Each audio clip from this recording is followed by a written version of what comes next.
Hello, তোমাদের সকলকে স্বাগত জানাই আমার ইউটিউব চ্যানেল লেটস টিচে। আজকে আমরা যে বিষয়টা নিয়ে আলোচনা করব সেই বিষয়টা হলো চতুর্থ শ্রেণীদের আমাদের পরিবেশ বিষয়টিকে নিয়ে। তোমরা সকলেই জানো যে তোমাদের ইতিমধ্যে পরীক্ষা শুরু হয়ে গেছে, তাই এখন তোমাদের একটাই কাজ, এই যে বিগত বছরের পর্ষদ থেকে সংগৃহীত 100% কমনযোগ্য প্রশ্নোত্তর গুলোকে নিয়ে বেশি বেশি করে লিখে লিখে প্র্যাকটিস করা। তাই অতি অবশ্যই তোমরা ভিডিওটা প্রথম থেকে শেষ পর্যন্ত দেখো। ভিডিওটা যদি ভালো লাগে অবশ্যই চ্যানেলটিকে সাবস্ক্রাইব করো, ভিডিওটাকে লাইক করো। তুমি যেমন দেখছো তোমার বন্ধুর মাঝে ভিডিওটিকে শেয়ার করে দাও। তাহলে শুরু করা যাক আজকের আমাদের মূল বিষয়টিকে নিয়ে।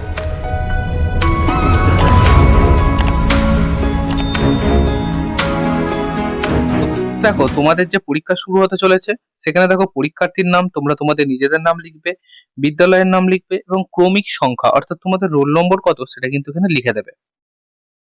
প্রথম দেখো একের দাগের বলছে সঠিক উত্তরটির তলায় বা নিচে দাগ দাও।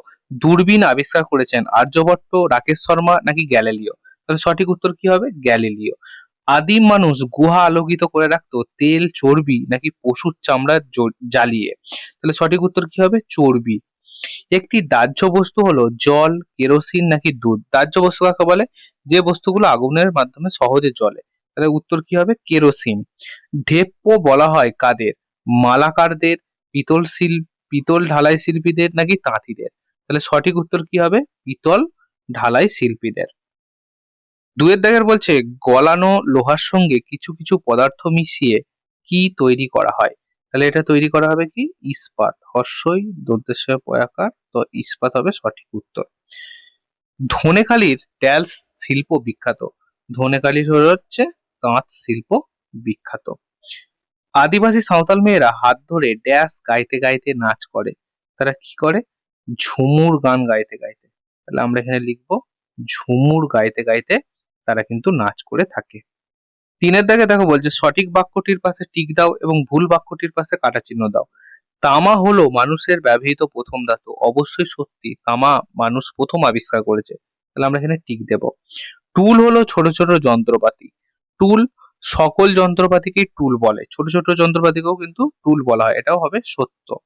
ধ্রুবতারা দেখা যায় দক্ষিণ দিকে? না, ধ্রুবতারা দেখা যায় উত্তর আকাশে, তাহলে এটা কিন্তু মিথ্যা। তারের দাগে দেখো বলছে একটি বাক্যে উত্তর দাও। পোড়ামাটির তৈরি এমন দুটো জিনিসের নাম বলো। তাহলে পোড়ামাটির তৈরি এমন দুটো জিনিসের নাম যদি বলা হয় তাহলে কি বলবো? হাঁড়ি। হাঁড়ি পোড়ামাটির জিনিস। আর লিখবো মালসা। ঠিক আছে, তোমরা টেরাকোটাও বলতে পারো। শনি ও নেপচুনের মাঝে কোন গ্রহটি অবস্থিত? তাহলে সঠিক উত্তর কি হবে? সঠিক উত্তর হবে ইউরেনাস। ঠিক আছে, সঠিক উত্তর হবে ইউরেনাস। মালদায় প্রচলিত লোকপালাটার নাম কি? মালদায় প্রচলিত যে লোকগান বা লোকপালা সেটা হচ্ছে গম্ভীরা। তাহলে আমরা এখানে লিখে দেবো গম্ভীরা নাচ। কুইনাইন কোন গাছের ছাল থেকে তৈরি করা হয়? কুইনাইন হচ্ছে সিংকোনা গাছ। তাহলে এখানটা হবে সিংকোনা গাছের ছাল থেকে তৈরি হয়ে থাকে। পাঁচেরটা দেখো বলছে বাম দিকের সঙ্গে ডান দিকের মিল করো। কি বলছে? চালাক শিয়ালের গল্প, কলকাতার কুমোরটুলি, মঙ্গল গ্রহ, রক্ত আমাশয়। তাহলে চালাক শিয়ালের গল্প এটা কি? এটা হলো একটা লোককথা। কলকাতার কুমোরটুলি এটা কি? কলকাতার কুমোরটুলি হচ্ছে একটি মৃৎশিল্প। মঙ্গল গ্রহ, মঙ্গল গ্রহের যে সন্ধানী যান নেমেছে তার নাম কি? কিউরিওসিটি। আর রক্ত আমাশয় হচ্ছে আমরুল পাতার রস। পরেরটা দেখো বলছে দুটি বা তিনটি বাক্যে উত্তর দেখো। বলছে যে কোনো দুটি করতে, এখানে আমরা সবই করব। বলছে কি কি জিনিস দিয়ে ছৌ নাচের মুখোশ তৈরি হয়?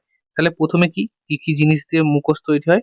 প্রথমে লিখবো মাটি, তারপরে হচ্ছে আটা মানে আঠা। ঠিক আছে, তারপর কি হবে? তোমার পুঁথি, নকল চুল, কাপড়, পাট ইত্যাদি। ঠিক আছে, পাট ইত্যাদিতে কিন্তু তোমার মুখোশ তৈরি করতে প্রয়োজন হবে। এছাড়াও রাংতা, ঠিক আছে, রাংতা ইত্যাদি জিনিস কিন্তু প্রয়োজন হয়। বলছে তুমি ধাতু কিভাবে চিনবে? ধাতু কিভাবে চিনবো? ধাতুর সাথে যদি কোনো জিনিসের আঘাত হয় সেখানে কিন্তু ঠং ঠং করে একটা শব্দ হবে। ঠিক আছে, এছাড়াও কি হবে? চকচকে হবে। আর কি? গরম গরম করলে গরম করলে কিন্তু উত্তাপ দেবে, ঠিক আছে? গরম করলে উত্তাপ দেবে বা গরম হবে। পশুকে পোষ মানানোর কি কি সুবিধা? আমরা যে গরুকে পোষ মানিয়েছি, কুকুরকে পোষ মানিয়েছি, বিভিন্ন প্রাণী বা পাখিকে পোষ মানিয়েছি, তার কি সুবিধে? তাহলে প্রথমে কি পাবো? আমরা পশুর থেকে দুধ পাই, মাংস পাই। এছাড়াও কুকুরকে পুষেছি কারণ আত্মরক্ষার জন্য, ঠিক আছে? এটাও কিন্তু খুবই গুরুত্বপূর্ণ, আত্মরক্ষার জন্য। এই জন্য কিন্তু আমরা পশুদের পুষে থাকি। তাহলে বন্ধুরা, আজকে আমরা দ্বিতীয় পর্যায়ক্রমিক মূল্যায়ন পরিবেশ বিষয়টি নিয়ে আলোচনা করলাম চতুর্থ শ্রেণীর জন্য। ভিডিওটা যদি ভালো লাগে অবশ্যই চ্যানেলটিকে সাবস্ক্রাইব করো, ভিডিওটাকে লাইক করো। তা দেখা হচ্ছে অন্য কোনো ভিডিওতে অন্য কোনো দিন। After all thanks for watching, best of luck.